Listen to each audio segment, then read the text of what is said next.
Hey, this is the World Advice Channel too. What I want to talk about today is the topic of how we can end the gender wars. So, as I'm certain you're all aware, whether you want to know or not, there's a huge gender war going on online, okay, between men and women. Okay, for men, it's the red pill, for women, it's a 4B movement. Because the truth of the matter is, men and women are not getting along at all, and biggest one of all, are not getting along in relationships for that matter, okay?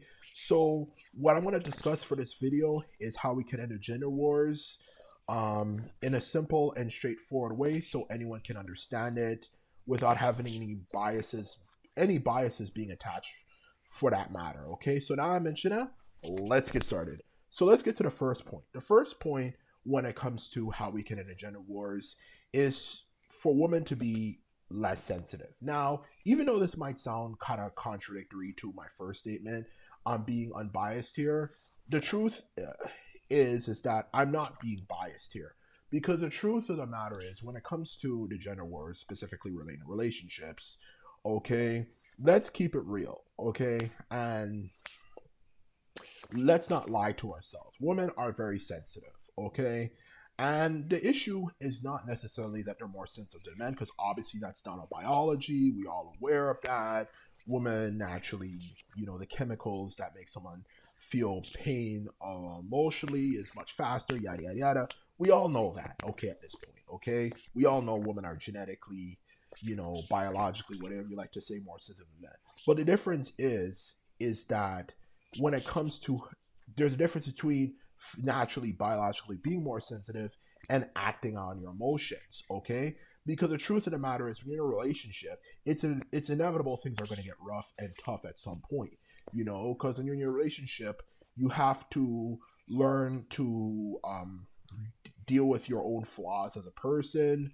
You have to learn how to problem solve with each other, which is very important as well, and you also have to, of course, another thing to also mention, aside from those two I mentioned before, the last one, you also have to just deal with the fact that sometimes life is just a pain in the ass.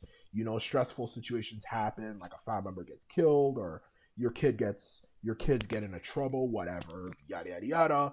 You have to learn how to deal with each other, even though you're going through those types of situations. Okay, as I know everyone is aware of. Okay, but if you're a woman and you're getting very sensitive and you're overreacting and just sometimes just having a bad day and you're slashing out on someone because they didn't do anything to you, then it's going to cause problems, okay? Because the truth of the matter is, when it comes to relationships, okay? You know, that's not good. That's not good for people to act that way. When a woman is having a situation, like she's having a really bad day, maybe she's just having a bad day, a lot of bad things are happening, or she lost a family member, whatever, yada yada yada, the whole 9 yards, she should alert you, and not even just alert you that she's having a bad day. She should learn that sometimes in life you don't just unload your emotions on a people, okay, for that matter, okay? Because as I said before, it's inevitable there's going to be issues that happen in a relationship because you're supposed to be around each other for the rest of your life. You two are supposed to be around each other for the rest of your life. And of course, if you're dating from your late 20s to 30s, predictably, you're going to be around each other every day or almost every day for decades. So obviously, there's going to be issues at some point. It's common sense, you know.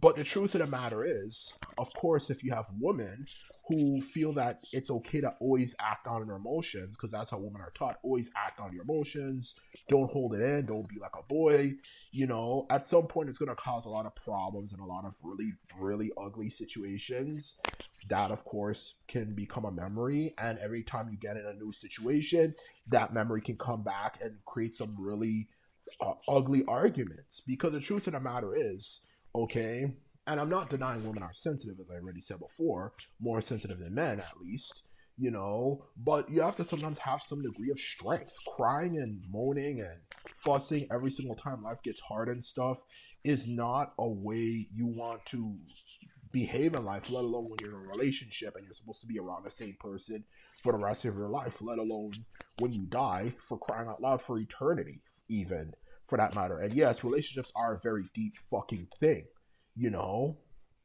That's why you have to learn how to resolve problems in them, if anything, okay? But a lot of women don't do that, which is so dumb. Besides, the world we live in, most women anyway, when things get even remotely stressful, like schoolwork, I've seen it a lot of times and I've heard it happens a lot of times, and I know from from the sources I am aware, the majority of women would act this way. Most women, when they have to do with hard schoolwork, for crying out loud, schoolwork, okay?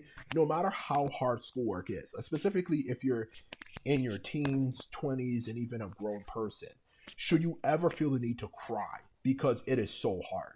Like, let's be honest, man. Even by women's standards, that looks bad. And that is something of an example of what I'm getting at here. Even though it might seem unrelated, it's perfectly related to the situation, okay? Because that's an example of life getting hard and stressful. And if you're gonna cry for something as silly as schoolwork, and not even just cry, but say things like you're stupid and I don't even want to do this job anymore and start throwing things and all that stuff. How are you gonna handle something serious as a relationship? And that's where learning how to have inner strength comes in next, okay? Learning that when you feel something to not just act out on it. That is strength. I know nowadays there's been this whole propaganda movement that holding things in does not make you stronger, but that's bullshit, okay? Holding things in sometimes make you stronger.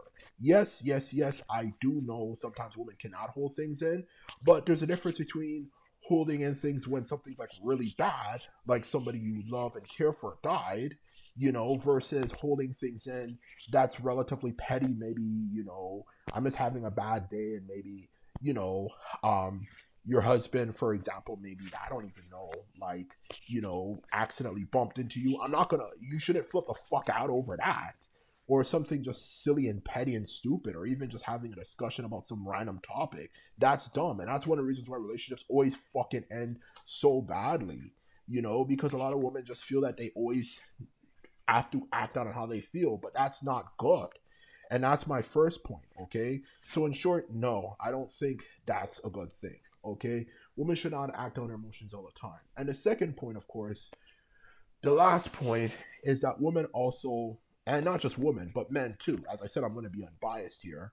We in general need to have a better standard for when it comes to dating, because a lot of the dating rules actually cause a lot of the problems. And the biggest thing the dating rules have done is it made it harder for people to kind of spot if someone's a negative person than if they're not a negative person. Because in relationships where media and stuff, they're always taught that, okay, if a woman's having a bad day and she's doing this and doing that, that's perfectly normal. It's normal for her to shout at you in your face, even if you didn't do anything wrong, or it's okay for you to wait like hours for her to while she shops for clothing and all this type of foolishness. But that's not okay, because that makes it harder for you to notice, is she actually just a typical woman, or is she just in general a woman I don't really want to be around?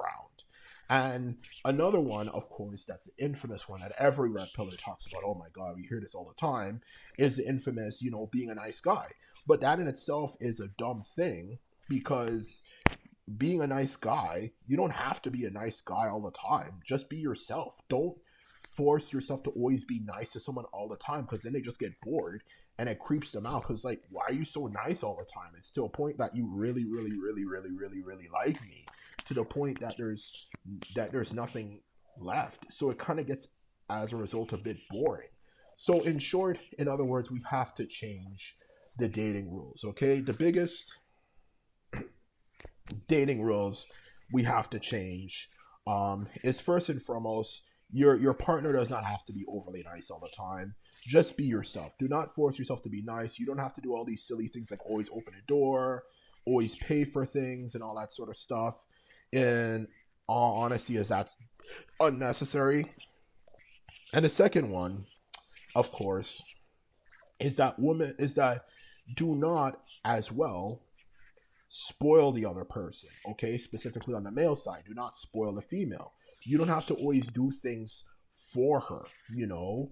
to be honest with you. Like, you don't always have to go out of your way to suffer for her, because in the end of the day, she can handle things herself. Yes, she's a woman, but she can handle things herself, because in the end of the day, you go out of your way for that person all the time. You just spoil them and they take things for granted and they get kind of turn into really crappy people. So in short, you don't have to do that as well. So to sum up my video, those are the two main points we can do to end the gender wars, okay? Because whether we as humans, like male and female, we of course obviously have our differences.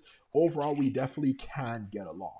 We just need to change the rules, because these rules that have been set up have caused the problems that we're having in relationships nowadays, okay? So we need to end these rules, okay, when it comes to behavior, okay, for that matter, okay? So anyway, this is my video. This is all I have to say. If you like this video and videos like this, remember to sum this video up and hit the subscribe button, and that is all. So